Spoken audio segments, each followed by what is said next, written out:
How to lock and unlock your Chase card. Hey everybody, welcome back. In today's video, we will be teaching you in order to do so let's just get started. First of all, what you may do is you may access your Chase application on your screen and log in into your account. And once you are logged in, what you may do is from your account space, you may look out for the card that you would like to lock or unlock. For example, this credit card right here. You may tap on the card and open up the description page of the card.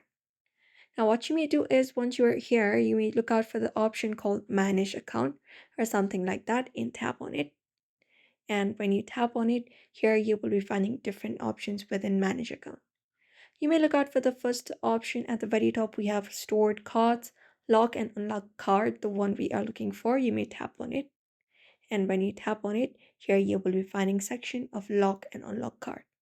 Now, what you may do is here, you may just go ahead and look out for the credit card that you would like to lock. Look out for this toggle option right here. Click on it and you can see the card has been locked. If you would like to unlock it, you can just go ahead and tap on it again and your card will be unlocked. So this is the way you can follow up if you would like to lock and unlock your card on Chase app. So I hope this video was helpful. Give it a thumbs up and subscribe for more tips and tutorials.